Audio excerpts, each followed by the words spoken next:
Buenas noches a todos los que se encuentran aquí en América Latina. Un saludo muy especial también a quien nos está viendo en Europa, en Asia, África, Estados Unidos.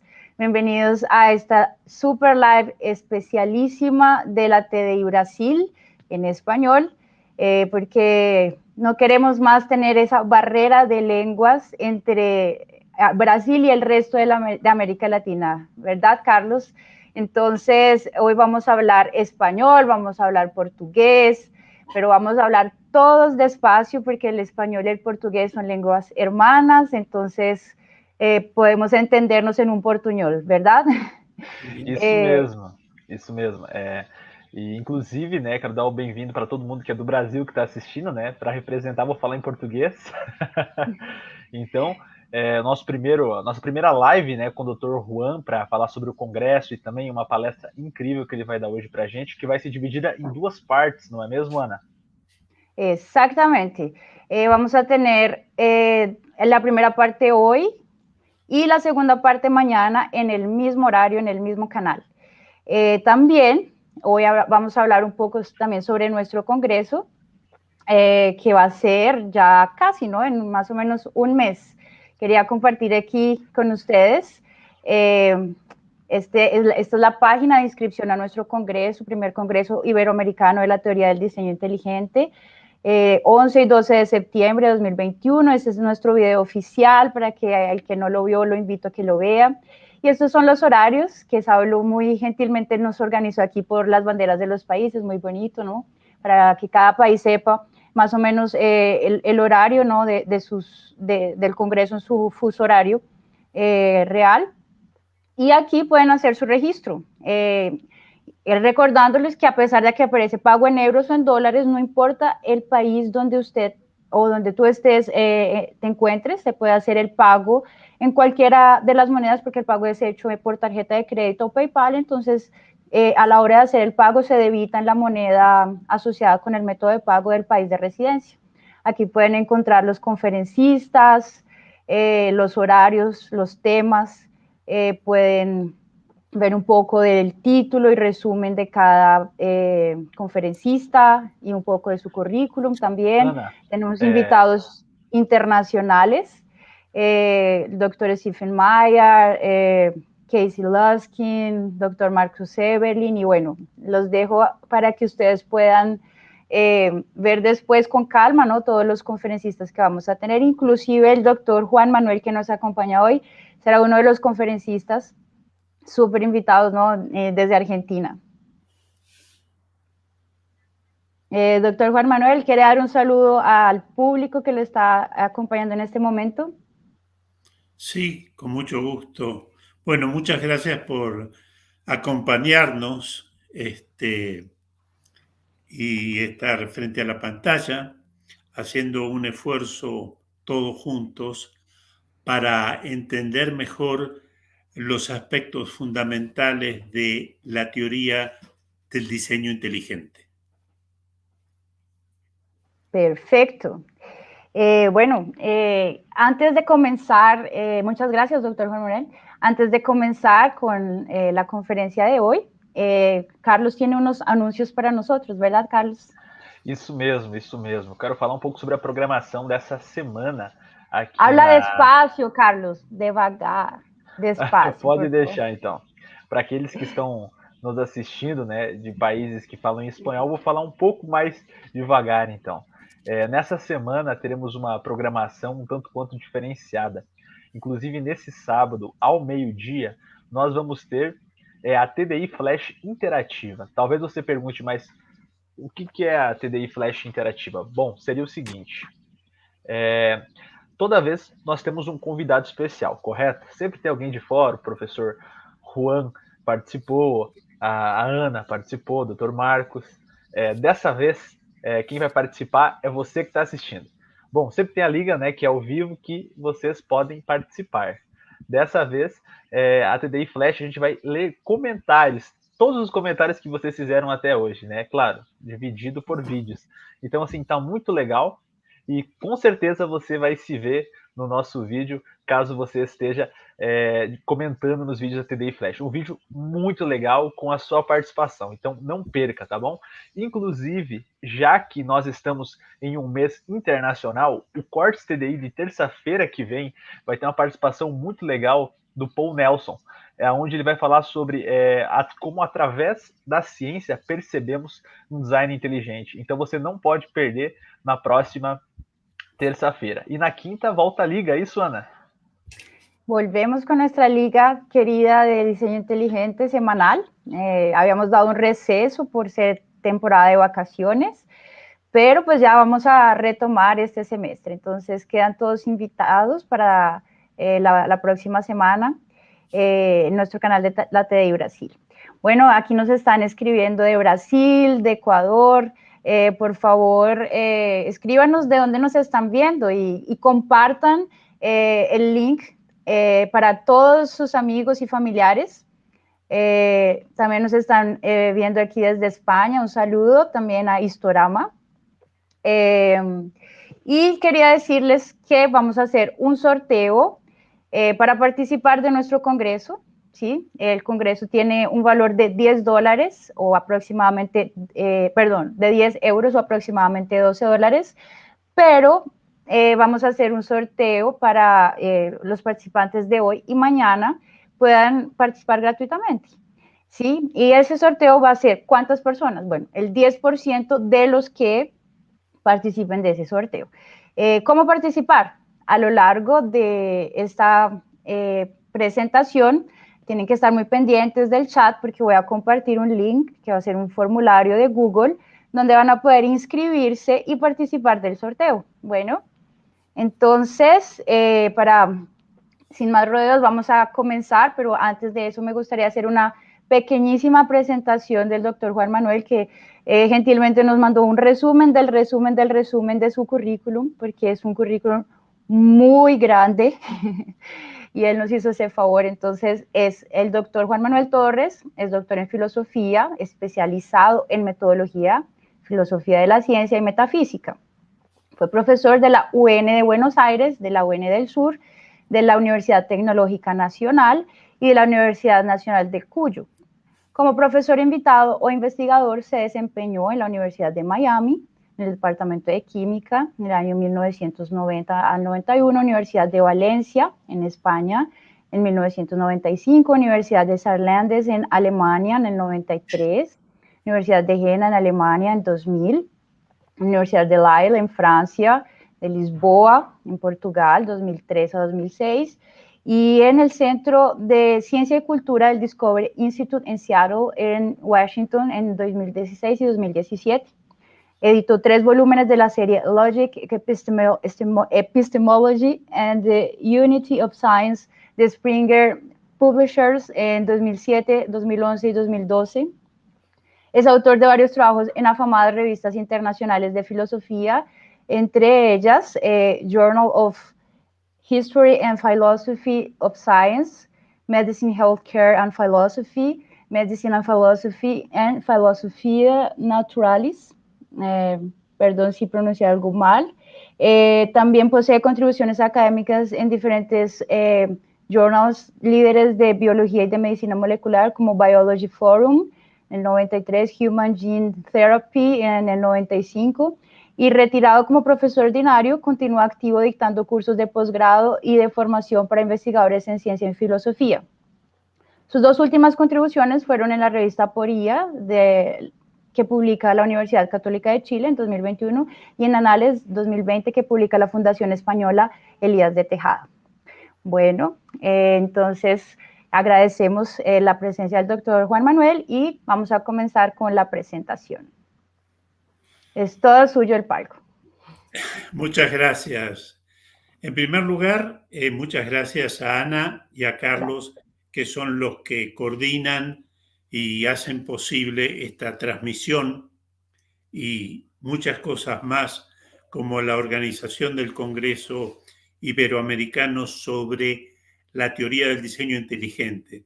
Son tareas delicadas, son tareas pesadas, y todos los que estamos involucrados en América Latina en la teoría del diseño inteligente. Les agradecemos mucho a ellos y también a otros que deben estar ahí trabajando. Eso número 1. Bien, comencemos entonces.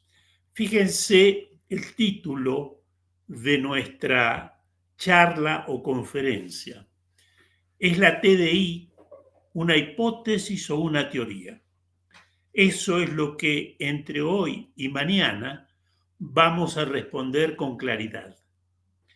En primer lugar, algunas cuestiones previas. ¿Quiénes estamos aquí? ¿Quiénes participamos de esta conferencia o de estas dos conferencias? Esto ya fue comunicado a través de los WhatsApp y los mails de invitación. En primer lugar, para estar aquí, lo importante es conocer, al menos en líneas generales, qué dice la teoría del diseño inteligente. Eso es lo primero. Y lo segundo, también muy importante, es que quienes asisten ya saben que deben compartir, al menos también en líneas generales, la teoría del diseño inteligente. Por ese segundo motivo, no voy a contestar críticas a la teoría del diseño inteligente, porque quienes estamos aquí ya la conocemos y la aceptamos. Responder críticas a la teoría del diseño inteligente hay que hacerlo, pero no es el propósito de esta conferencia. En primer lugar, ¿cuál es el propósito? En primer lugar, es contestar con claridad al título. ¿Es una hipótesis, una teoría o ambas cosas? Número 1. Número 2, tan importante como el número 1.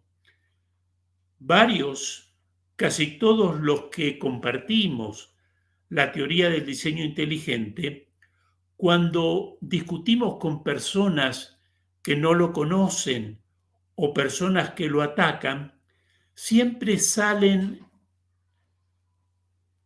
a la superficie palabras como ¿qué es la ciencia? Esto no es ciencia, es pseudociencia, es religión. ¿Está confirmada? ¿Cómo lo confirmaron? ¿Y dónde está esa confirmación? ¿Dónde se puede?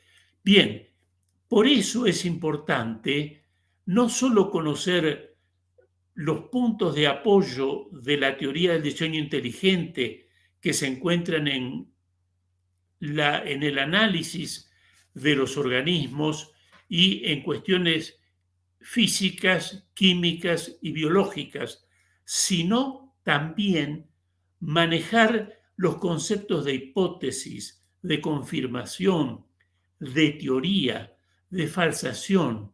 Si uno no conoce cómo funciona la confirmación o cómo funciona la falsación es el proceso por el cual una hipótesis tiene que ser dejada de lado. Si uno no conoce ese mundo, está, por así decir, en condición inferior. Bien, ¿cómo vamos entonces, o de qué nos vamos a valer para contestar a esta pregunta? ¿Es una hipótesis o es una teoría?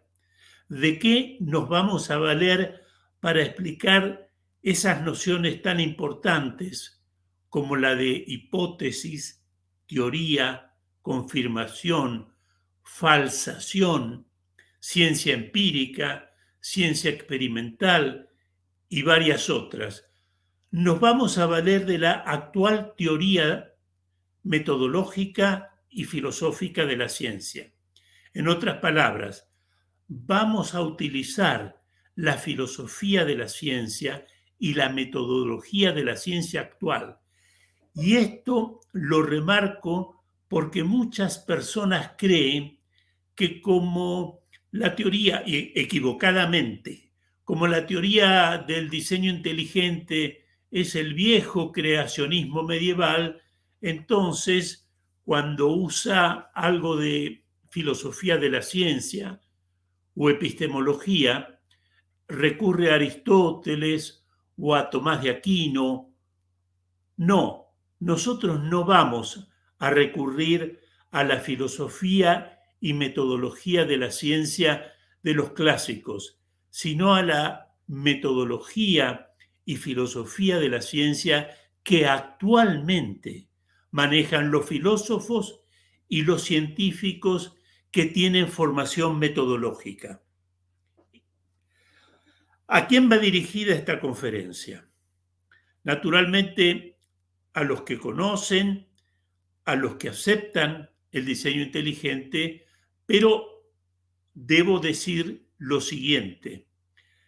Entre los presentes, probablemente, seguramente, hay académicos distinguidos. También hay, y lo sé, profesionales distinguidos de la medicina. Quizá ellos tengan poco o nada que aprender de mi charla, que puede ser muy útil para quienes están en una etapa de formación. De cualquier manera, me refiero a interesados que están en formación académica. De cualquier manera, nosotros cumplimos con el deber de explicar las cuestiones epistemológicas y filosóficas en torno a la teoría del diseño inteligente. Yo espero que sea útil en alguna medida para todos, para algunos lo va a ser en poca medida, para otros lo va a ser en gran medida, pero bueno, con la ayuda de Dios y la ayuda de las preguntas de ustedes, haremos lo mejor posible, que sea lo más útil, y a modo de un principio de caridad, les recuerdo que para quien habla de estas cosas, no es fácil explicar lo que es difícil. Respecto de las preguntas,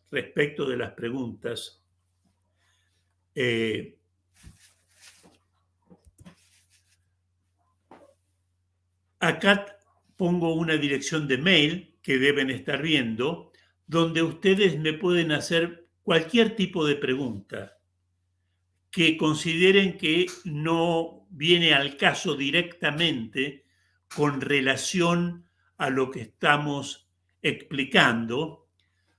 Esa es una posibilidad.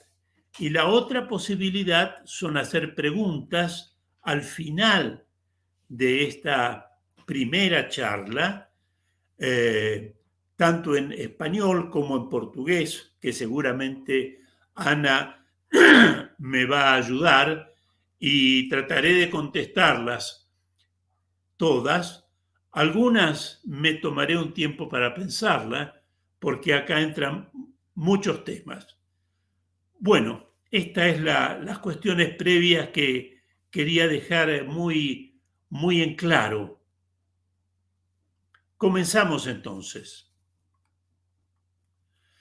En primer lugar, y aunque parezca algo muy obvio, tenemos que preguntarnos qué es la ciencia. Y al preguntarnos qué es la ciencia, debemos tener siempre presente que una cosa es definir y otra cosa es caracterizar. Definir es dar las condiciones necesarias y suficientes para aplicar con corrección un término.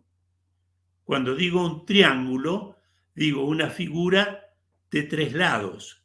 Una figura, condición necesaria, y 3 lados, condición suficiente. Pero eso no se puede hacer con todas las cosas. No hay una definición de ciencia. Imagínense ustedes qué difícil sería una definición que involucre la lógica, la teoría de conjuntos, la matemática, la biología, la física, la química, la economía. tienen diversas metodologías, diversos propósitos, diversas herramientas, diversos temas desde ya, pero es posible dar una caracterización, no una definición en sentido estricto de lo que es la ciencia. Y la ciencia es lo que podemos caracterizar como conocimiento fundado, conocimiento que tiene un fundamento. Ese fundamento a veces brota de sí mismo. Si yo digo, tomando el primer axioma de Peano, todo número tiene un sucesor, es algo que brota de sí mismo. O para el espacio en el que vivimos, el axioma de Euclides, la menor distancia entre dos puntos es una recta, es claro por sí.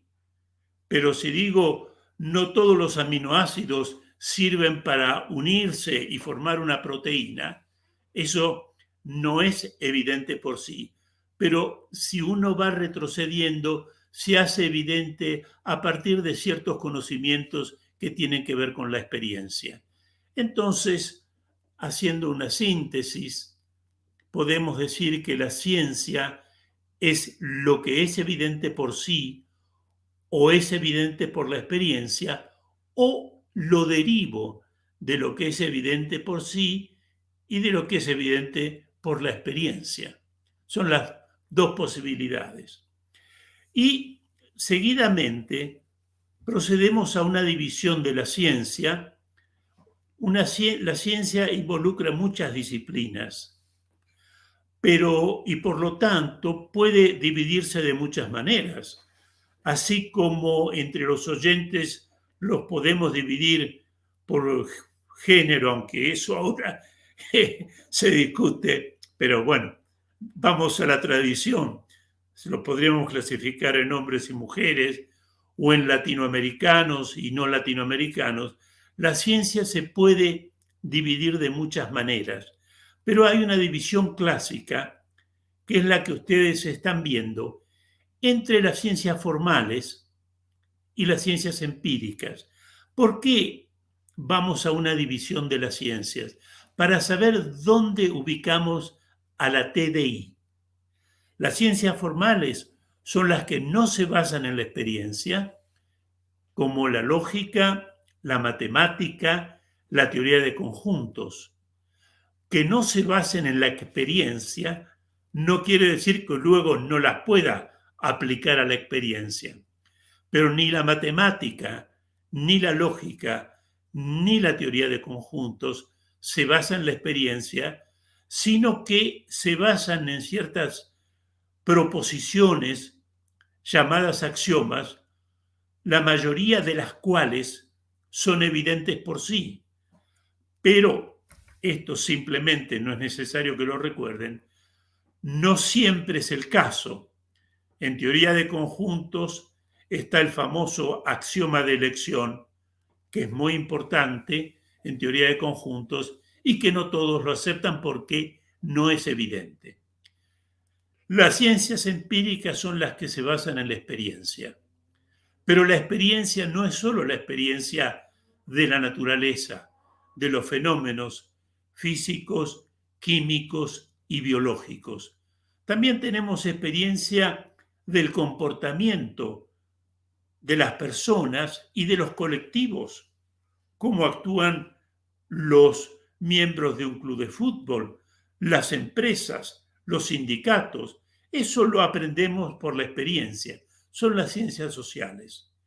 Y las ciencias naturales son aquellas que estudian y quieren resolver el origen y cómo son los procesos que encontramos en la naturaleza. Entre las cosas que encontramos en la naturaleza, encontramos los organismos. Y quien pretende dar una respuesta sobre el origen de los organismos, me refiero a las bacterias, las algas, los vegetales, los animales y el hombre, encontramos a la TDI. Por tanto, la TDI es lo que llamamos un pedazo, una parcela de la ciencia natural, que responde por el origen de la vida y de los organismos. Aquí tengan ustedes en cuenta que la teoría del diseño inteligente es una teoría que, en primer lugar, trata de dar razón del origen de los organismos vivos o de los vivientes. Eso es en principio. Después, quizá mañana, podamos ver si la teoría del diseño inteligente no solo da razón de las formas de vida o especies, sino también de la vida misma. No es fácil responder a esa pregunta porque hay que definir muy bien qué es la vida. Desde el punto de vista histórico, que es muy importante para ver la cuestión fundacional, si uno se pregunta quiénes hicieron la teoría del diseño inteligente, no es difícil responder porque es una teoría reciente. Podemos mencionar a Michael Behe, podemos mencionar a William Dembski, podemos mencionar a Stephen Meyer y podemos mencionar a Douglas Axe o Axe, como ustedes quieran. Es importante, esos son los promotores, los fundadores de la teoría del diseño inteligente. No quiero ser injusto porque hay otros que han colaborado y mucho, como Anne Gouget, lo pronuncio en francés porque en Estados Unidos en Geiger, y Jonathan Wells, entre otros. Pero con Michael Behe, William Dembski y Stephen Meyer tienen ustedes los fundadores de la teoría del diseño inteligente, cuyo promotor lejano es Philip Johnson. La teoría del diseño inteligente es muy importante precisar qué dice. La teoría del diseño inteligente dice que los seres vivos y la vida misma, aunque eso luego lo de la vida misma hay que aclararlo muy bien, porque depende de la definición de lo que es la vida, las formas de vida son producto, al menos en un aspecto fundamental, de una inteligencia. Pero, y esto es importante para los que no están del todo informados de lo que es la teoría del diseño inteligente, la teoría del diseño inteligente no dice que esa inteligencia es Dios y tampoco dice que es el Dios de la Biblia del que nos habla el Génesis. Simplemente dice algo muy empírico que tiene que ver con la experiencia. Allí donde una inteligencia actúa, muchas veces, no siempre, deja huellas muy claras. Y ese es el caso que encontramos esas huellas en todos los vivientes, no en algunos. Ahora, ¿qué viene detrás de esa inteligencia? Es una especulación que no pertenece a la ciencia natural, sino que pertenece a la filosofía. Y en ese sentido, yo publiqué hace poco un paper que está online en la revista Aporía del diciembre del año pasado, que publica la Universidad Católica de Chile, donde intento dar un salto lógico, no un salto de trapecista, tratando de mostrar, pero no ya desde la ciencia, sino desde la metafísica, que detrás de esa inteligencia hay una persona libre e inteligente, obviamente. Y eso es un fundamento para la fe, pero eso no es religión, eso es filosofía, pero da el pie fuerte para que haya una fe religiosa. Otra cosa más antes de seguir, todavía no hemos entrado en tema, pero esto es importante. No hay que confundir la TDI con otras doctrinas que hablan también de una inteligencia presente en el universo.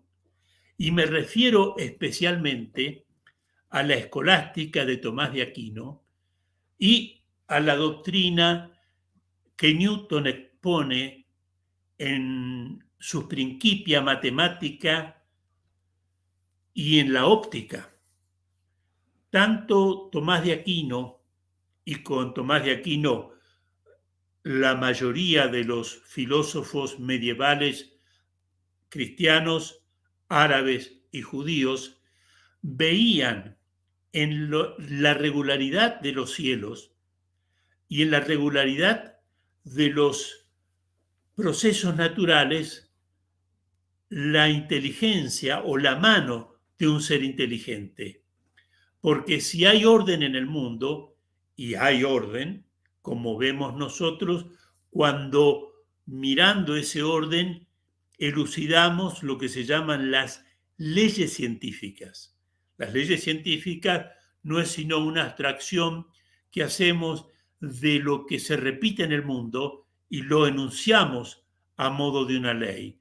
Entonces, pensaba Tomás de Aquino, pensaba Newton y los seguidores de Newton, hasta que aparece Laplace y otros, que si hay leyes por el cual discurren necesariamente los fenómenos, por ejemplo, el movimiento de los cielos o los ciclos de la naturaleza, si hay orden, hay un ordenador, pero eso no es la TDI, porque ese orden es el orden de la necesidad del mundo físico, y la TDI no habla de la necesidad del mundo físico, sino contrariamente de la contingencia que encontramos en el mundo de la vida.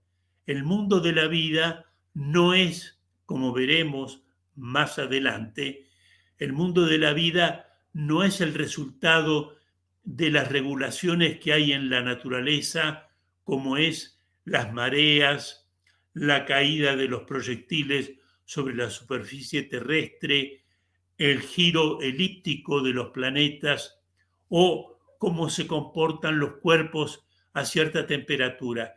Ese es el mundo de la necesidad, que está regido por leyes, por hablar así, aunque vuelvo a decir, la regularidad está en el mundo, las leyes están en la cabeza de quienes las enuncian. El mundo de la vida no es producto de ninguna ley. Eso es lo típico de la TDI. Por eso cuando a alguien le dicen, pero la TDI es lo que siempre se dijo, que hay orden en el mundo, los vivientes son estructuras ordenadas, luego Dios existe. Todo eso es una grosería, por decir lo mejor. Una cosa es el mundo de la necesidad, en el cual se basó Newton, Tomás de Aquino y otros para decir, si hay una legislación que da regularidad en el mundo, hay un legislador, y ese legislador es Dios. No critico ni a favor ni en contra de ese argumento. Simplemente digo, eso no es la TDI. Ese es el mundo de la necesidad. Y detrás de ese mundo de la necesidad, postular a un legislador que dio esa regularidad a la naturaleza. La TDI no dice eso. Y algo más. Disculpen que esta entrada en el templo sea tan extensa, pero es muy importante no bastardear la cuestión, porque muchos dicen, claro, la TDI es lo que siempre se dijo, Dios creó las cosas. No, como vamos a ver, no es así. Fue Newton, Tomás de Aquino y otros filósofos, que no voy a nombrar, quienes, asombrados por la regularidad de los fenómenos del mundo, dijeron: si hay regularidad hay leyes, y si hay leyes hay un legislador. Luego Dios existe. Eso puede estar bien o puede no estar tan bien, pero eso no tiene nada que ver con la TDI. No hay leyes que formen los organismos. Los organismos son contingentes, algo que explicaremos después. Y algo más, antes de pasar a la próxima Silmina. Alguien le podría preguntar a ustedes cuando decimos detrás de los vivientes hay una inteligencia porque hay huellas de una inteligencia. Y conocemos las huellas de una inteligencia porque es una cosa muy común de estudiar en psicología. Y como dije en un pequeño video que hice a propósito del congreso que tendremos en el mes de septiembre, el 11 y 12, y utilizo mi charla para recordarles, 11 y 12 de septiembre va a ser el primer congreso iberoamericano sobre el diseño inteligente, fecha muy importante, el inicio de una gran epopeya. ¿Por qué digo epopeya? Porque es un modo de darle, primero con su enseñanza en la Universidad Mackenzie, después por sus fundadores, y luego cuando se comienzan a hacer congresos sobre un tema, es que ha nacido una disciplina. Ese es el proceso. Bien, si a ustedes les preguntan, ¿pero esa inteligencia es una inteligencia humana? No, obviamente, porque los humanos estamos entre los que han sido creados o diseñados por esa inteligencia. Entonces le dicen, pero si no es una inteligencia humana, ¿qué inteligencia es? El que está en ciencia no tiene por qué responder esa pregunta. Pero si alguien les dijera, la única inteligencia que hay es la humana, siempre la pregunta es la misma. ¿Cómo lo sabe? Ahí estamos combatiendo el naturalismo. Y debe ser muy claro para todos que hay dos tipos de naturalismo. El naturalismo que ha adoptado la ciencia a partir de el siglo XIX. ¿Se acuerdan ustedes cuando Napoleón le preguntó a Laplace, el gran matemático, en su tratado de mecánica celeste, por qué no mencionaba a Dios? Porque Newton sí lo había mencionado. Newton había dicho que era Dios quien había puesto los planetas y el sistema solar en la forma que vemos, gracias a lo cual hay estaciones, porque era teísta, pero Laplace no lo era, y le contestó a Napoleón: Señor, yo no he tenido necesidad de la hipótesis de Dios. A partir de ahí nació el naturalismo, pero hay dos naturalismos, el metodológico y el ontológico. El metodológico es un dogma de la comunidad científica, no invocar ninguna causa que no sea algo material. Y segundo, más fuerte, el ontológico. No existe nada que no sea material. Pero ustedes se dan cuenta que ya el naturalismo metodológico, cuando dice solamente hay causas materiales, uno puede preguntar, ¿y cómo lo sabe?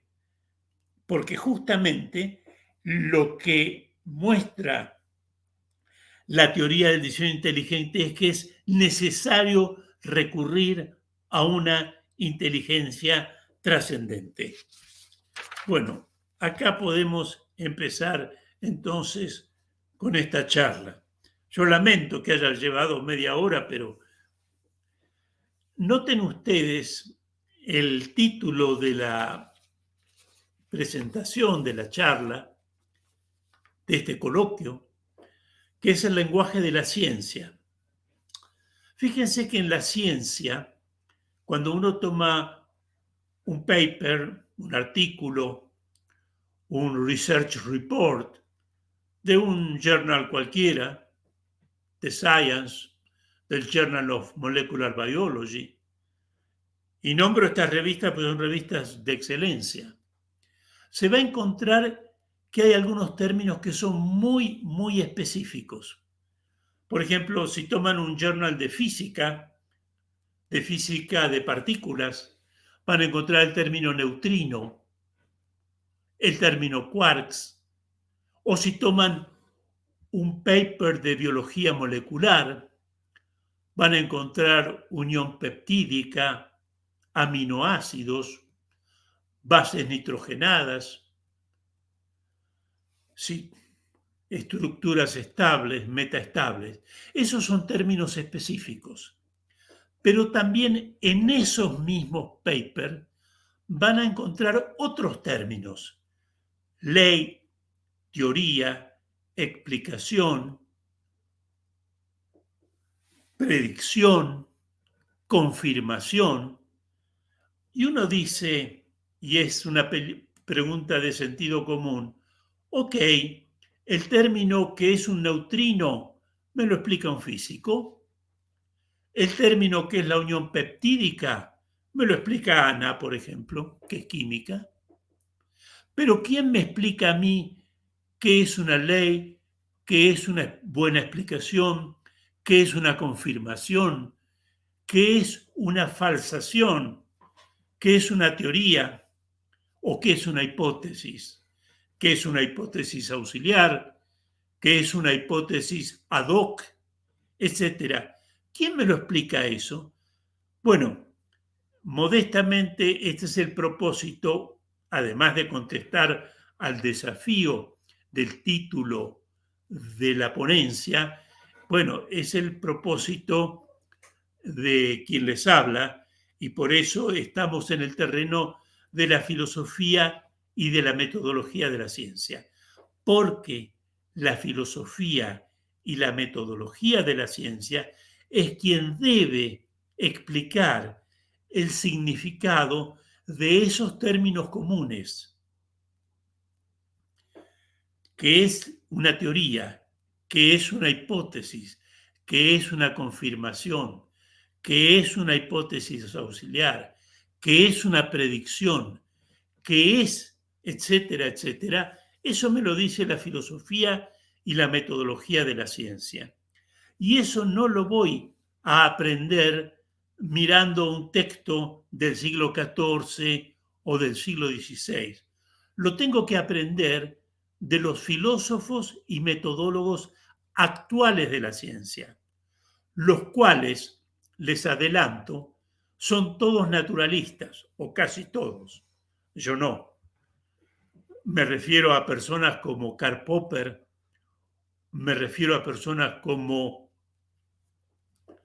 Mario Bunge, un argentino muy conocido, recientemente fallecido, me refiero a Carl Hempel, me refiero a Ulises Molines, un venezolano de mucha calidad, pero a nosotros no nos importa que sean naturalistas, nos importan cómo hacen la metodología de la ciencia y en general la hacen bien. Lástima que cuando hacen metodología de la ciencia creen que el mundo que vemos se agota en lo que vemos, y ese es el error propio del naturalismo.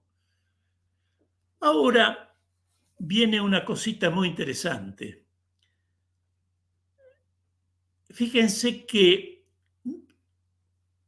Doña Rosa, por darle un nombre común a una ciudadana que no se dedica a la ciencia, no va a desvirtuar, a usar mal el término quarks o el término neutrino, o el término unión peptídica, porque son términos específicos.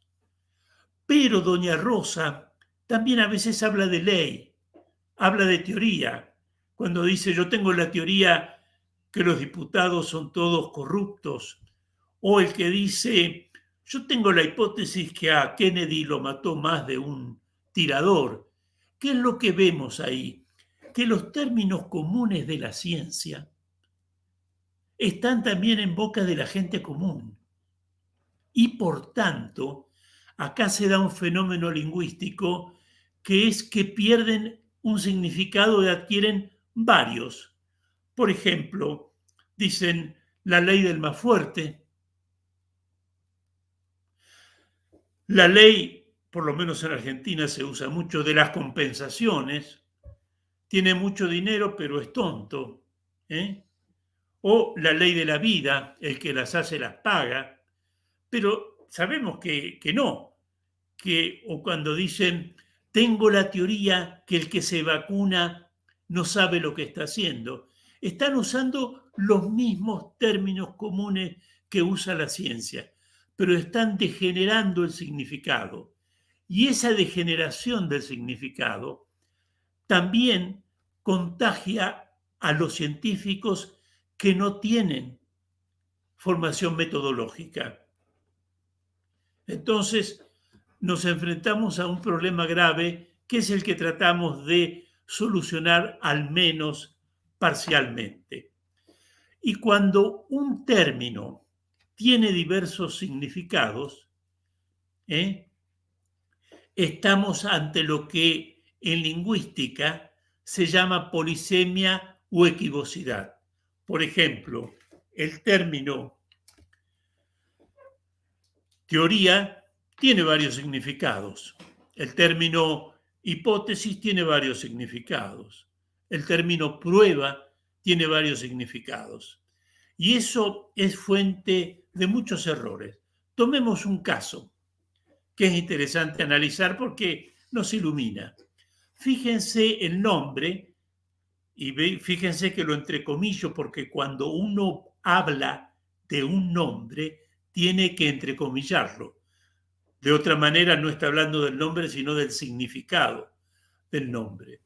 Fíjense el nombre teoría de la evolución. ¿Qué significa?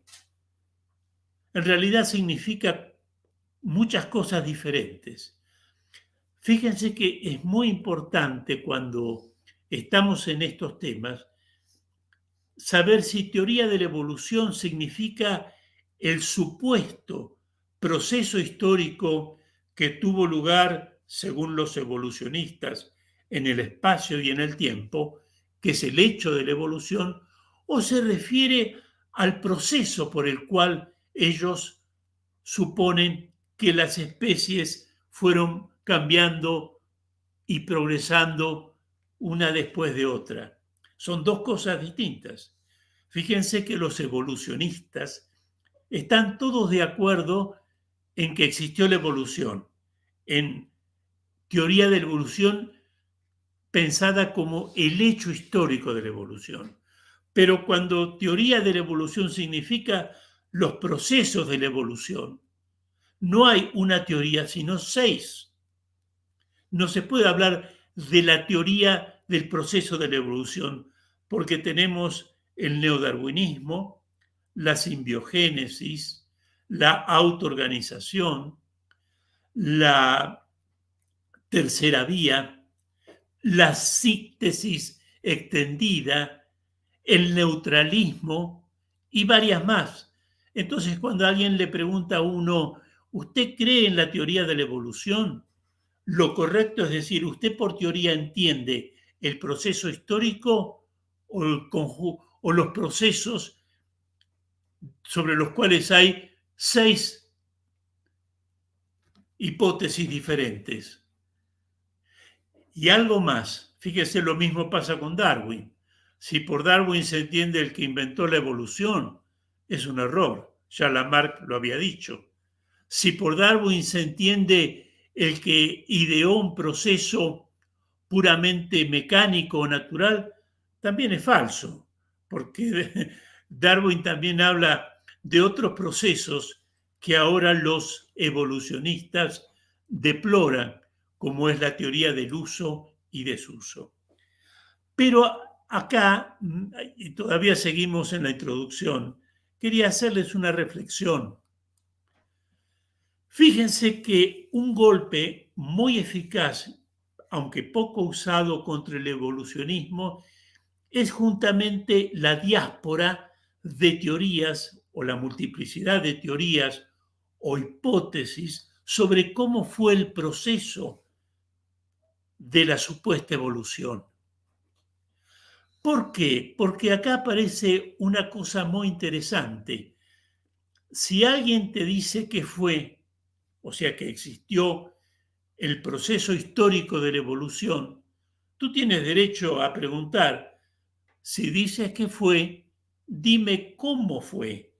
Y si en vez de decirme cómo fue, me presentas 6 teorías alternativas, como ya dijimos, autoorganización, teoría simbiótica, neodarwinismo, etcétera, neutralismo, tercera vía, síntesis extendida, y hay algunas más, estructuralismo. Entonces tú respondes, si en vez de decirme cómo fue, lo que me muestra la ciencia actual es una diáspora o una anarquía, hay un problema grave.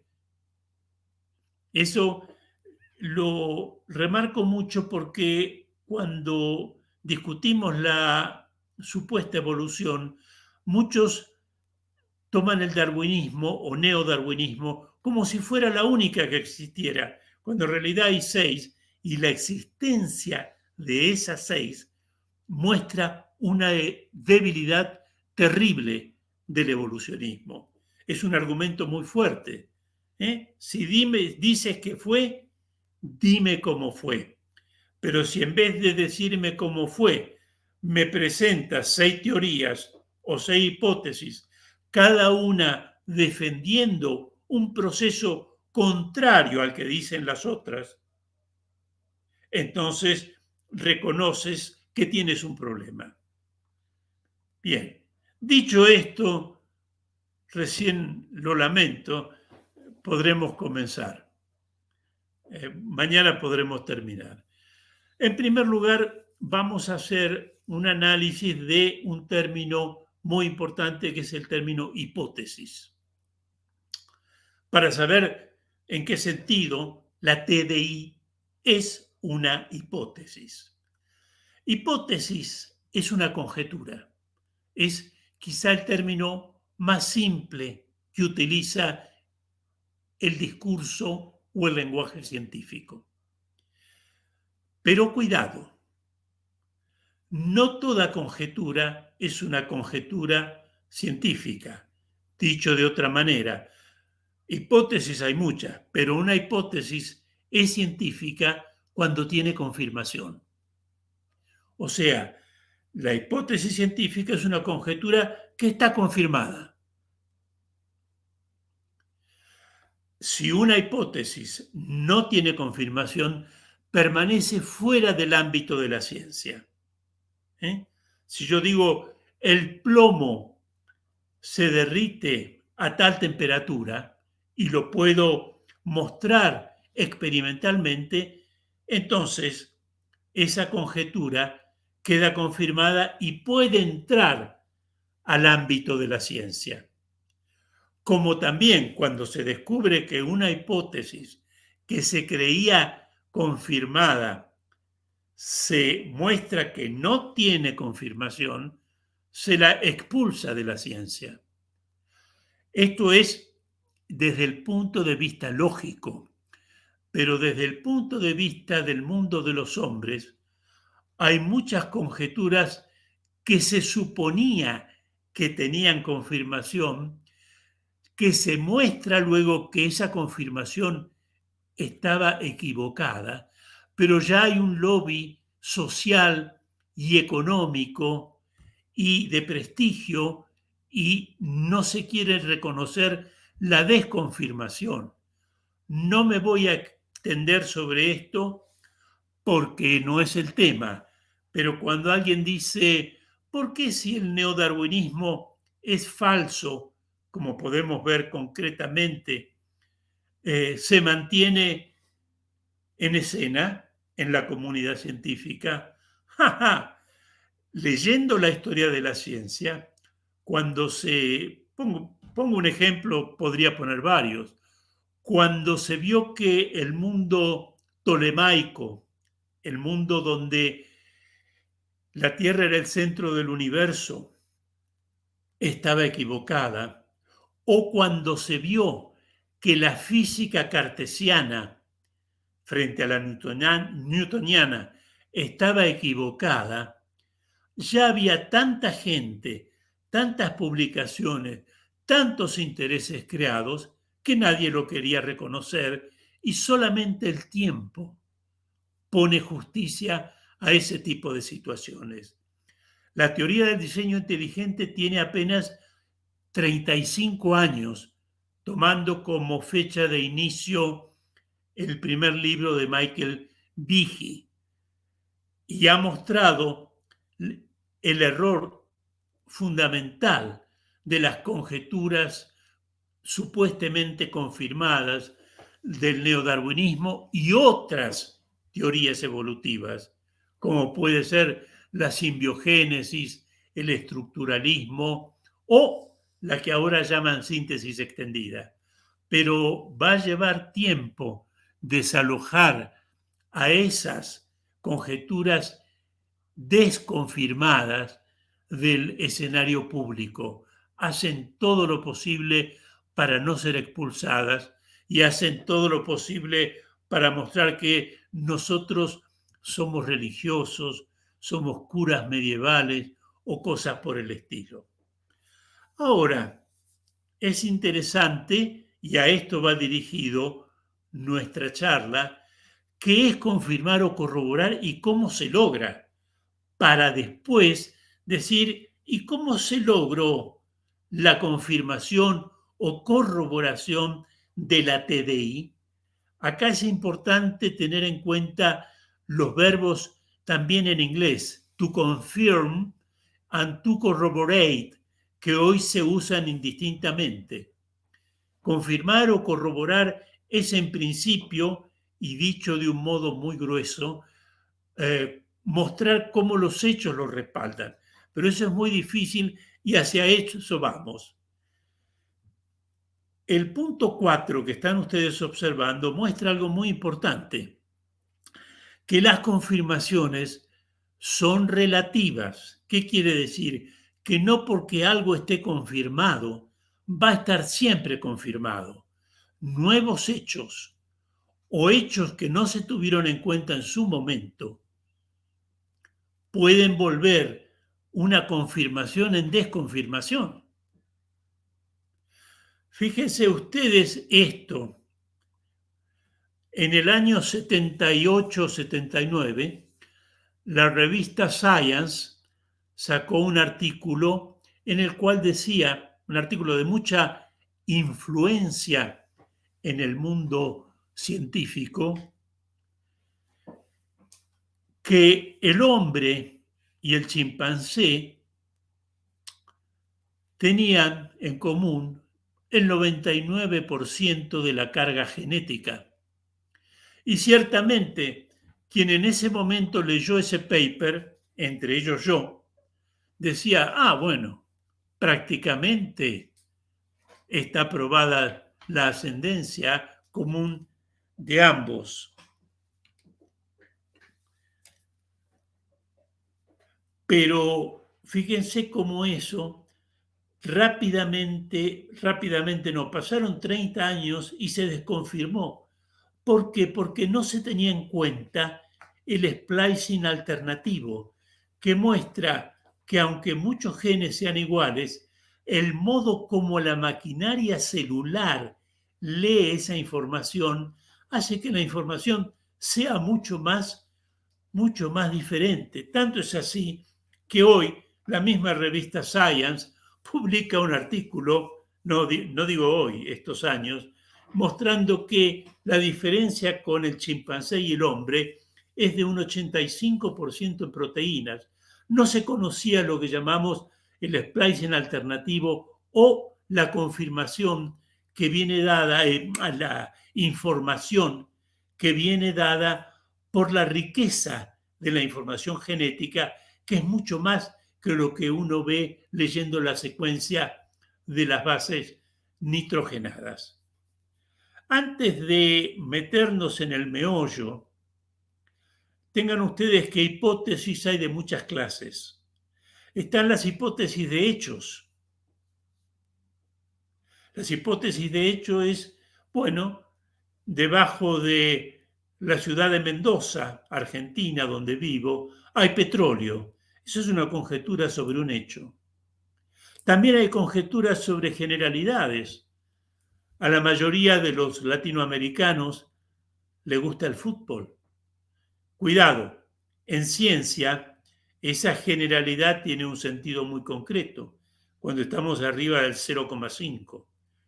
También están las hipótesis universales, cuando decimos todos los miembros de un conjunto poseen una propiedad. Por ejemplo, todos los metales se dilatan con el calor. Incluso cuando hablamos de hipótesis de generalidades, tenemos que tener en cuenta las hipótesis estadísticas y las hipótesis probabilísticas. Esto es desde el punto de vista cuantitativo. Desde el punto de vista cualitativo, tenemos hipótesis verdaderas, hipótesis falsas, hipótesis indeterminadas, que no podemos determinar el valor de verdad. Imaginen que alguien dice, hay vida en otras galaxias. Bueno, habría que revisar todas las galaxias, todos los planetas de todos los sistemas solares, de todas las millones de galaxias que hay, y eso no es posible, eso está indeterminado. Y por último, las hipótesis confirmadas. La TDI es una hipótesis confirmada y vamos a ver cómo se confirmó y cómo se logra. Las hipótesis verdaderas solamente se pueden referir muchas veces a hipótesis de hechos, pero no a hipótesis universales o a hipótesis explicativas. Yo puedo decir, debajo de donde vivo hay petróleo, eso es una hipótesis porque es una conjetura, y poder verificarla, y sería una hipótesis que se convierte en una verdad. Pero las hipótesis universales no se pueden convertir en verdaderas.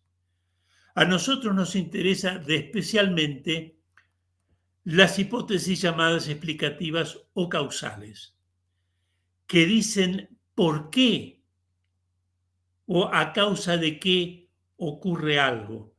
En nuestro caso, muy concreto, la hipótesis de la teoría del diseño inteligente es causal, porque pregunta de dónde proceden los organismos, de dónde procede la vida. Da una conjetura y la confirma.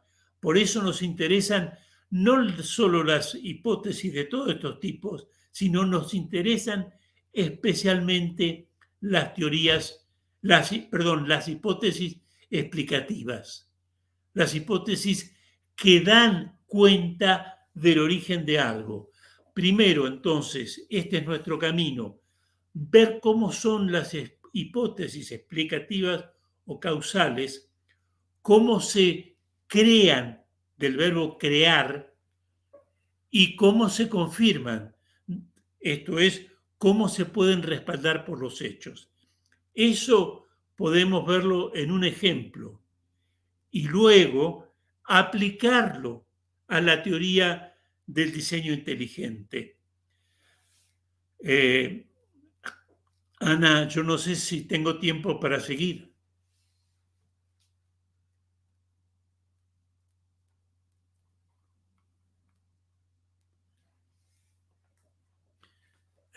Perdón, me paro en este punto porque ya he consumido los 45 minutos que suponía iba a tener esta primera charla.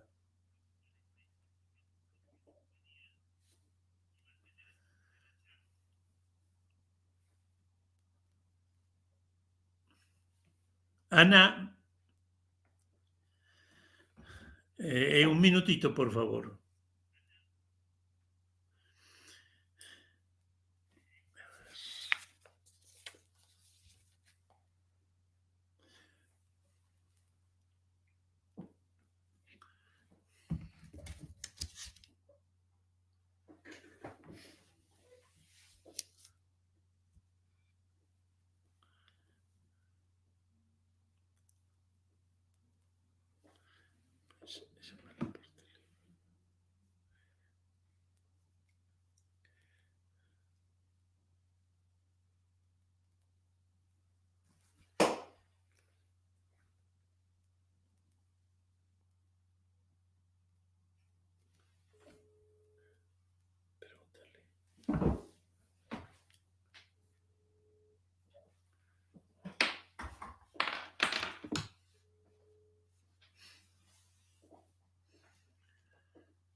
¿Aló? ¿Me están escuchando? Disculpen, no, hubo un problema técnico aquí. Le estaba preguntando al señor Juan Manuel si aún le falta mucho para terminar esta primera parte o si prefiere dejar para mañana finalizar esta primera parte. Me parece que sería mejor dejarlo para mañana porque ha sido muy extenso. Ok. Bueno, creo que entonces podemos regresar aquí. Yo estaba comentándoles que podemos, por favor, encontrar en el chat los links de nuestro congreso para participar del registro gratuito. Entonces, recordándoles aquí que pueden participar en un formulario de Google Docs. Y como el doctor Juan Manuel nos dice, ya excedimos un poco el tiempo hoy, pero pues mañana vamos a continuar con esta segunda parte. Fue una explicación muy detallada y de un lenguaje muy simple de algo que es bastante complejo, ¿no? Tenemos aquí también a Ernesto, que llegó hace poco. Hola Ernesto, ¿cómo estás? Hola Ana, hola Juan Manuel, muchas gracias, profesor Juan Manuel, por la explicación. Hola Carlos. Carlos. Olá, tudo bem? Como é que tá, Ernesto? Todo bien. Sí, disculpen por ese tiempo que quedó en silencio. Yo realmente pensé que me estaban escuchando, pero fue un problema técnico aquí. Disculpen por ese tiempo sin audio. Muchas gracias, doctor Juan Manuel. Queremos preguntar aquí al público si hay alguien que tenga alguna pregunta. Hay algunos comentarios, mientras nos escriben sus preguntas, voy a leer algunos comentarios. Nos han escrito que fue algo increíble. Historama nos dice, muchas gracias, doctor Torres, por esta exposición. Saludos de parte de Cristian Aguirre. Aquí nos escribe Laira, una brasileña. Estoy muy impresionada. Qué explicación tan increíble. Muchas gracias por la explicación, doctor Juan Manuel. Entonces, creo que a todos nos gustó mucho su explicación. Fue realmente muy detallada, en un lenguaje simple, a pesar de ser un tema bastante complejo. Aún no nos han enviado preguntas, pero pues no sé, Ernesto, ¿tienes alguna pregunta? Carlos, ¿algún comentario? No, muchas preguntas surgen, pero hay que dejar para mañana y de pronto una sola, como explicaba el profesor muy bien, que hace 25 años se sistematizó a partir del libro La Caja Negra de Darwin de Michael Behe, que podemos rastrear hacia atrás o sea, si bien no era como una teoría de TDI como tal, cómo podemos ir hacia atrás en esos científicos que si bien, bueno, no todos siempre han sido evolucionistas, o antes de la TDI, antes de la teoría de Michael Behe, cómo era esa disidencia darwinista. Si bien sabemos que todo este trabajo de Michael Behe ayudó mucho, que se podría rastrear hacia atrás a partir de su estudio y su experiencia. Sí, voy a contestar. A veces es importante poner fecha al nacimiento de una teoría, pero nunca es algo que en realidad es exacto. Tenemos en realidad, por ejemplo, el descubrimiento de Polanyi, el científico húngaro, que mostró que las bases nitrogenadas que forman la información genérica no se unen por afinidades químicas o físicas, y lo mismo pasa con los aminoácidos. Ese fue un punto fundamental porque permitió ver la contingencia de la información, que no es, por lo tanto, no hay leyes de formación de organismos, porque esa unión es contingente. Y el otro paso importante fue lo de Wistar, el simposio de Wistar en Filadelfia, que mostró que haciendo cálculos con matemática combinatoria era imposible que la complejidad genética fuera razonablemente alcanzable por medio del proceso, que en ese momento era el único proceso evolucionista que se mencionaba. No había nacido ni la simbiótica, ni la síntesis extendida, ni el neutralismo, ni el estructuralismo, ni la tercera vía. Solo existía el neodarwinismo, que se basaba en el azar, la necesidad, la mutación aleatoria de la información genética con leves efectos sobre el fenotipo. Entonces, ante esa posibilidad azarosa, lo que mostró el simposio de Wistar y los descubrimientos experimentales de Polanyi mostraron por primera vez que eso no era posible, que una información tan compleja y con sentido, lo que se llama información específica, fuera producido si se tiene en cuenta como hipótesis auxiliar que la Tierra tiene solo 4.000 años de vieja en el mejor de los casos. Esos son los antecedentes más importantes del diseño inteligente. Uno podría pensar en el obispo Paley, le digo yo, que fue quien por primera vez llamó la atención de la complejidad de los organismos vivos y tuvo aquellas palabras tan conocidas: si encuentro un reloj en el suelo, puedo pensar que está ahí, como también podría estar una piedra. Pero hay una diferencia que es la que nosotros debemos remarcar en la comunidad científica. Paley, igual que muchos otros pensadores, tenía una idea intuitiva de la complejidad. El ojo es complejo, ok, pero ¿cuán complejo matemáticamente es? No lo podía calcular. Nosotros hoy, en principio, podemos matematizar la complejidad y mostrar que no es alcanzable con los recursos probabilísticos. Ese es el paso decisivo que dio la teoría del diseño inteligente. En la Universidad de Chicago, creo recordar, hay un gran letrero que dice que no se puede hacer ciencia de lo que no se puede matematizar.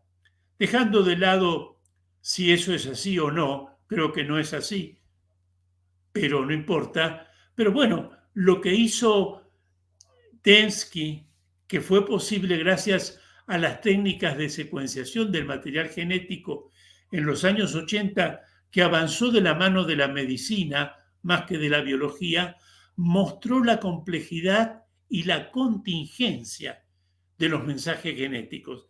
La complejidad es, ya sabemos, para una proteína pequeñita, la probabilidad es 1 en 10 a la 65 y las bacterias ya tienen cientos de proteínas.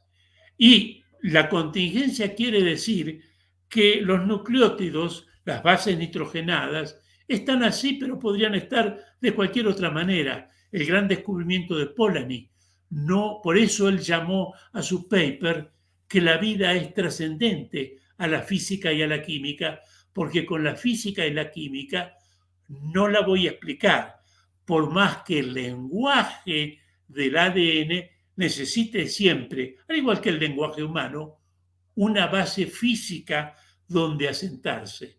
Entonces, y contestando la pregunta, claro, podemos ir más allá de Vigil, podemos ir a Michael Johnson, que es el que acuñó el término diseño inteligente, podemos ir al famoso libro sobre los orígenes de la vida de Thaxton y otros, podemos ir al simposio de Wistar, pero yo pienso que la contingencia y la matematización de la complejidad es la que abrió las puertas a la teoría del diseño inteligente para ya estar de lleno dentro del ámbito científico. Cualquiera se daba cuenta, antes que existiera la biología celular y molecular, de la inmensa complejidad de los organismos. Paley fue uno de ellos. El mismo Newton en la óptica se anticipó a Paley, pero no podían, es más, fíjense que Darwin, que en realidad era un teólogo, un naturalista, tenía una idea muy simplona de la vida. En un poquito de agua caliente y barro, miraban con una lupa y se formaban los organismos. Hasta la década del 30 y 40, también se pensó que las proteínas eran muy simples porque las primeras que se secuenciaron eran periódicas.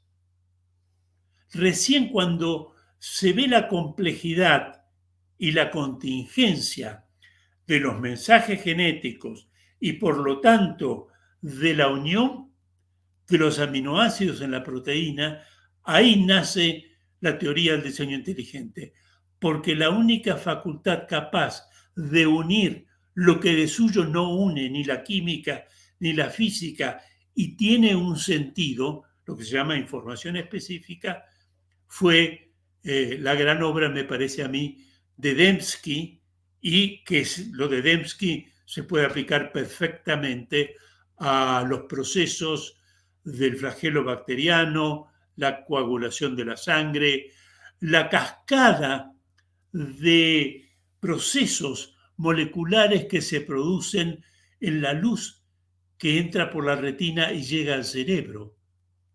Eso está muy claro en la obra de uno de nuestros participantes. Así que yo diría, cuando se descumplió la complejidad y se la pudo matematizar. No sé si contesté. Sí, me pareció perfecto. Muchísimas gracias. Complementando un poco, ¿no? Lo que estamos hablando también sobre los argumentos que daba Newton al respecto. Es interesante lo que él decía, por ejemplo, hablando sobre la estabilidad del sistema planetario, por ejemplo, aunque esos cuerpos puedan, de hecho, continuar en sus órbitas por la mera ley de la gravedad, aún así ellos no podrían de modo algún derivar la posición regular de las propias órbitas a partir de esas leyes. Lo mismo decía, por ejemplo, el ojo fue inventado sin habilidad en óptica y el oído sin conocimiento de sonidos. Entonces, es algo que realmente nos pone a pensar que no todo tiene una explicación naturalista y materialista, ¿verdad? Y bueno, continuando aquí, tenemos ya preguntas del público. Vamos a empezar con la primera, la pregunta de Leo Tipanta. ¿La TDI cumple el criterio de parsimonia para ser tomada en cuenta como ciencia? ¿Por parsimonia entiende simplicidad? Leo, si puedes escribir ahí, por favor, ¿cómo entiendes parsimonia? ¿No te conviene el auricular? No. ¿Escuchas bien?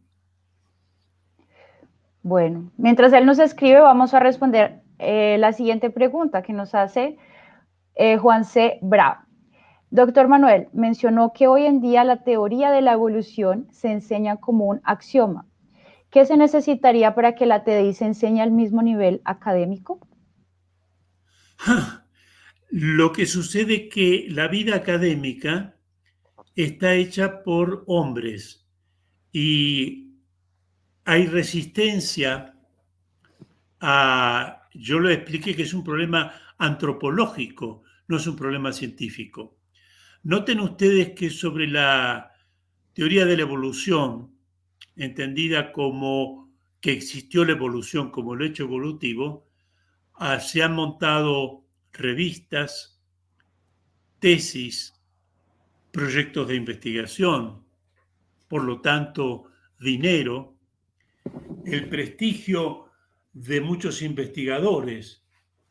Una vez que uno ha montado una maquinaria social de ese tipo, es casi imposible decir que eso es falso y debiera ser suprimido. Nadie dice que no investiguen si quieren, pero cuando uno, como vamos a ver mañana, encuentra una contradicción o una falsedad, cambian la teoría y eso está prohibido.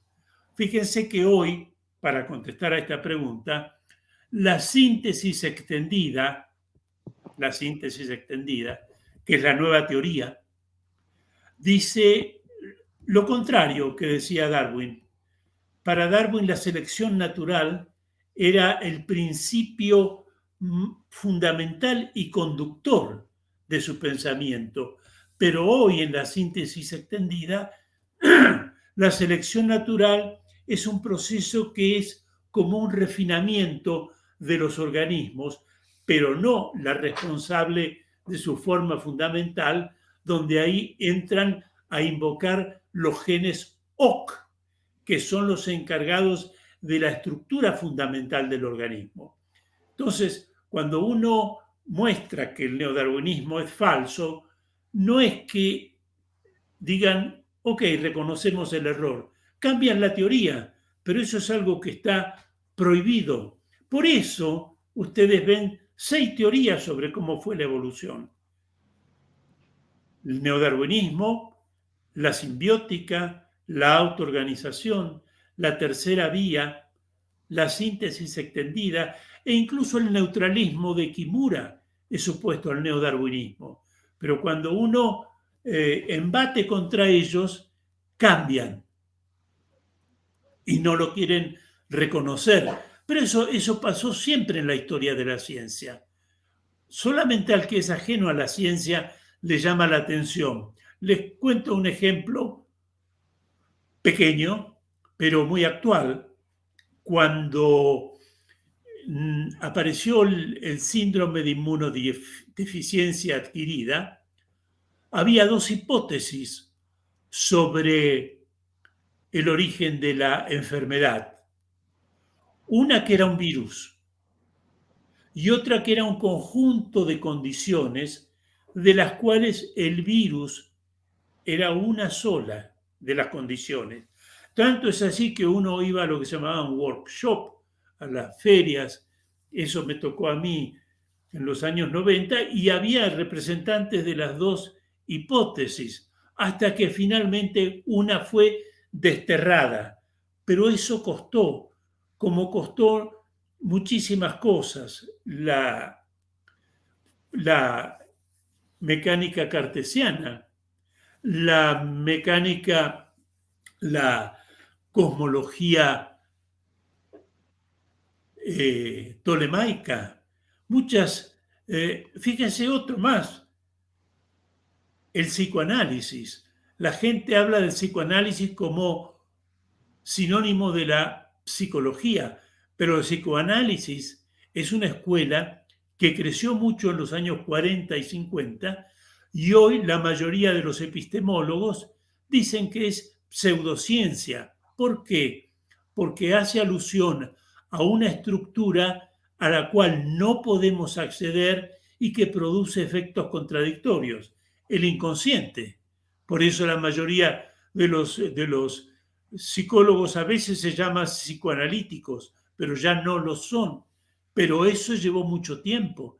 Si uno ve en los años 40, el cine norteamericano, cine de Hitchcock, por ejemplo, Cuéntame tu vida o Marnie, se daba cuenta que ahí el eje central era la teoría psicoanalítica del inconsciente, pero hoy está totalmente abandonada, salvo por la literatura. Entonces, es común ver que hay teorías, hipótesis derrotadas, pero ir apartándolas de su posición social que da pertenecer a la comunidad científica lleva tiempo. Y nosotros apenas tenemos 25 años. Correcto, muchísimas gracias. Sí, realmente cambiar el paradigma es algo muy difícil, ¿no? Porque las personas acaban volviendo lo que actualmente está en ciencia como un axioma, como si fuera realmente un dogma. Y cuando es cuestionado ese dogma, parece que se convierte en algo casi religioso, ¿no? ¿Verdad? Bueno. Y es más, hay un filósofo que todos ustedes conocen que se llama, porque vive entre nosotros, Thomas Kuhn, que mostró lo de los paradigmas, cómo la mecánica cuántica desplazó, igual que la mecánica relativista desplazó a la mecánica clásica, más que newtoniana, clásica después de Laplace. Pero eso llevó mucho tiempo y muchos científicos pasaron a la ruina o al desprestigio. La mecánica cuántica y la mecánica relativista reemplazaron a la mecánica clásica, que quedó por efectos útiles, pero eso no se produjo de la noche a la mañana, porque hay muchos intereses creados. Y allí donde un científico dice, esta es la verdadera hipótesis, aparece otro científico y dice, no, esa no es la verdadera hipótesis, esa es falsa. O sea, el que no está metido en la vida de la ciencia ignora eso y cree que la ciencia es algo monolítico donde va avanzando y ladrillo que se pone, ladrillo que queda y sobre eso se pone otro. No, la vida de la ciencia es una vida de, como tituló Popper un libro, de conjeturas y refutaciones. Y alguien me podría decir en este momento de los que me escucha, pero si la teoría del diseño inteligente es una teoría o una hipótesis confirmada, le caben todas las de la ley. También podría ser el día de mañana desconfirmada. ¿Y saben cuál es la respuesta? La respuesta es sí. Si se descubriera, por ejemplo, lo cual no lo creo, que la complejidad genética es equivocada, o se descubriera que el trabajo de Polanyi sobre la contingencia de las relaciones de las bases nitrogenadas entre sí para codificar las proteínas fuera falsa y que descubriéramos una ley por la cual la citosina en ciertas situaciones se une con esta y esta con esta y esta con esta. O sea que hay leyes que determinan la estructura química de los organismos, habría que decir, sí, bueno, habrá que buscar el origen de esas leyes, pero la conjetura de Dembski está equivocada. Y eso es importante porque una de las cosas típicas de la pseudociencia es que nunca uno la puede derrotar porque no se basa en la ciencia. Cuando yo digo, y bueno, cuando se alinean dos planetas, la gente se enamora. Sí, bueno, está bien, pero ¿y cómo logro saber si eso sirve de confirmación a los enamoramientos? La astrología es pseudociencia porque no muestra, porque no es posible que sea falsa nunca. No es Mientras falseable. que, ¿cómo? No es falseable, sí. No es falsable, exactamente. Usa la ciencia, pero, mejor dicho, la menciona, pero no la usa. Cuando uno usa la ciencia natural, corre el riesgo que nuevos descubrimientos muestren que la conjetura confirmada que tiene se desconfirme. Pero yo mañana voy a mostrar que en ese sentido la teoría del diseño inteligente tiene una bala de plata que la hace inmune a la falsación. Pero no porque uno diga no la admito, sino por motivos que voy a explicar mañana. Pero en principio queda claro, si los descubrimientos de Polanyi fueran equivocados y las bases se unen por atracciones químicas, bueno, habría que decir, esto está equivocado y buscar a su vez el origen de las afinidades químicas por el cual se forman la información con sentido, la información específica. Muchas gracias, doctor Juan Manuel. ¿Terminó? Disculpe. ¿Sí? Bueno, vamos a continuar entonces con la última pregunta. Leo Tipanta, ¿no?, nos confirmó que con parsimonia sí se refería a simplicidad. Entonces, nuevamente, ¿la TDI cumple el criterio de parsimonia para ser tomada en cuenta como ciencia? Primero, sí, entiendo. La parsimonia es uno de criterios. De los criterios para aceptar una hipótesis, pero no el único. Porque tengo también como criterio la adecuación al resto del conocimiento que se considera confirmado. ¿Qué quiere decir esto? Que en el caso de la TDI, si lo que dice la TDI se adecua a lo que conocemos de la complejidad de la información genética, que es algo confirmado, si se adecua a la contingencia de los mensajes genéticos, que es algo confirmado, si se adecua como explicación al misterio del Cámbrico, si se adecua a varias cosas más, entonces cumple el criterio de estar adecuado al resto del conocimiento que se considera confirmado. No siempre de dos hipótesis, la más simple es la que vence, es la que hay que tomar en cuenta. Fíjense que en el caso del paradigma copernicano, ahí se aceptó por una cuestión de simplicidad,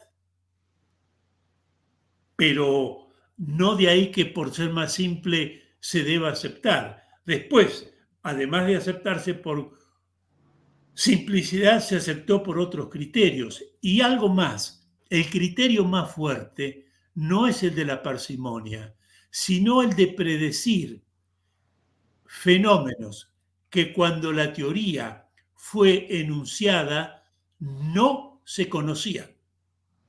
Ese es el criterio más fuerte. Fíjense lo que sucede con la gravedad newtoniana, que fue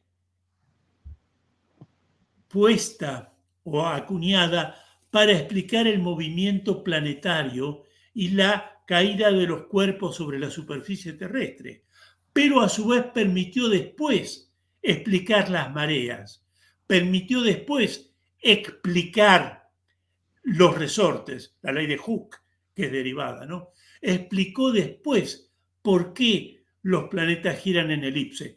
Entonces, cuando se ve que una hipótesis explicativa explica otros hechos para los cuales no fue acuñada, logra el mejor criterio de aceptación. Esta es la doctrina más importante, me parece a mí, que es la de Lakatos, entre otros. Y fíjense, y con esto seguimos mañana, que la teoría del diseño inteligente fue capaz de predecir dos cosas que para los años 90 no se conocían, por lo menos con extensión, y se consideraban cosas raras, que después iban a recibir cosas raras y muy, muy escasas, como eran los genes huérfanos y los fenómenos que los evolucionistas llaman de convergencia, como es el modo de guía por eco de los delfines y los murciélagos, o la estructura del ojo de los vertebrados y el calamar y el pulpo. Bueno, esas son cosas que se explicaron después a partir de la doctrina teoría del diseño inteligente, igual que lo que se llamó el trash DNA, el ADN basura. Consideraban que era basura, mientras que la TDI puede explicar por qué no era basura. Entonces, tenemos parsimonia, tenemos predicción, tenemos adecuación al resto del conocimiento considerado confirmado. Las dos últimas, la TDI las cumple perfectamente. Claro que sí. Sí, también los órganos vestigiales, que ya no hay ningún órgano vestigial, ¿no? Excelente. Sí. Muchas gracias por su explicación tan completa, doctor Juan Manuel.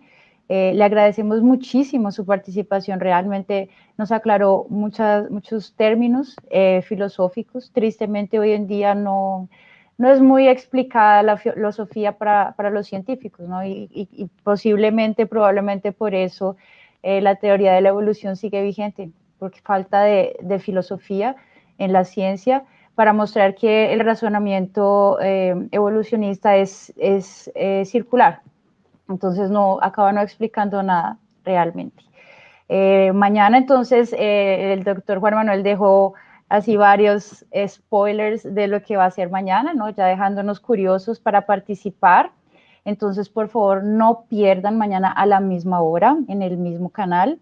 Y antes de irnos, vamos a rápidamente hacer nuestro sorteo con los participantes. Hoy llegamos a tener 22 participantes, pero en nuestro sorteo solo 6 personas se inscribieron. Qué pesar, se habían podido inscribir muchas más, pero bueno. Entonces yo había prometido el 10% de los que se inscribieran. Entonces, redondeando, tendríamos una persona. Vamos aqui a compartilhar. Será que eu posso participar? Estou querendo ganhar essa.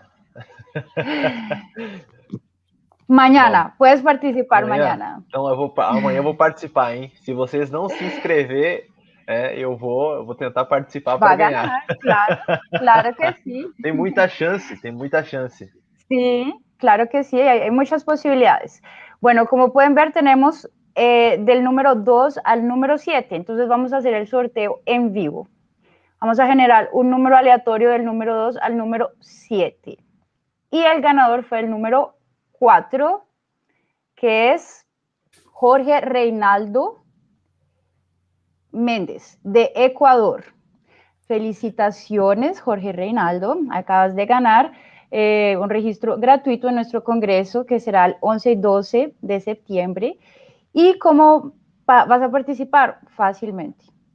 Vas a enviarnos, por favor, tus datos aquí a nuestro correo intelligentdesignbrasil@gmail.com. ¿Qué datos nos vas a enviar? Tu nombre completo, email, bueno, el email ya va a estar ahí, ¿no? La ciudad de residencia, país de residencia, fecha de nacimiento y teléfono que tenga WhatsApp o Telegram. Entonces, muy fácil. Ya, aquí quedó. Felicitaciones. Mañana, entonces, por favor, llamen a sus amigos, a su familia, para que se inscriban más personas, para que hagamos un sorteo de más personas, ¿no? También. Y nos encontremos entonces todos en septiembre. Si les gustó el doctor Juan Manuel, que yo creo que les encantó, entonces él va a participar también en nuestro congreso, va a ser uno de los conferencistas. Entren en nuestra página y vean también qué otros conferencistas va a haber, qué otros temas, y tengo la plena seguridad de que les va a gustar muchísimo todos los temas porque están muy variados. Tenemos de matemáticas, de informática, de paleontología, química, biología, de todas las áreas, filosofía. Y bueno, muy agradecidos también a Ernesto, Carlos, que son nuestros del equipo de organizadores del Congreso. Estamos trabajando arduamente para hacer nuestro mejor. Y no sé, doctor Juan Manuel, ¿tiene alguna palabra final? Bueno, que solamente que mañana recién vamos a entrar en la parte más sustancial. Entonces, no se lo pueden perder. Hasta ahora hemos dicho muchas cosas, pero hay que mostrar qué es una hipótesis explicativa, cómo se construye y cómo se confirma, número uno. ¿Y cómo se refuta también? Y segundo, ¿qué es una teoría? ¿En qué se diferencia de una hipótesis según la metodología actual? Y si la TDI es ambas cosas. Perfecto. Recién mañana entraríamos en el tema. Mañana es el plato fuerte, entonces no se lo pueden perder.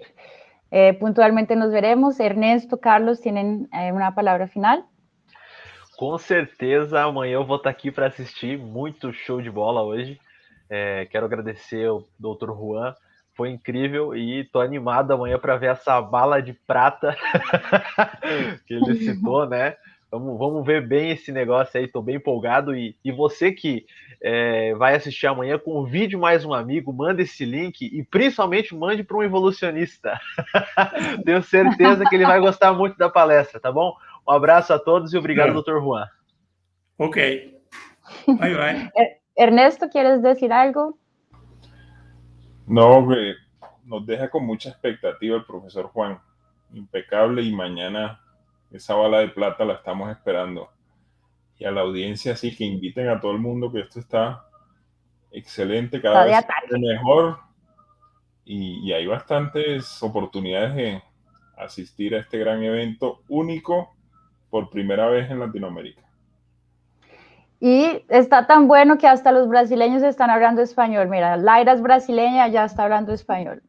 Bueno, un abrazo a todos. Nos vemos mañana, sin falta. Okay. Que Dios los bendiga. Chao, chao. Chao.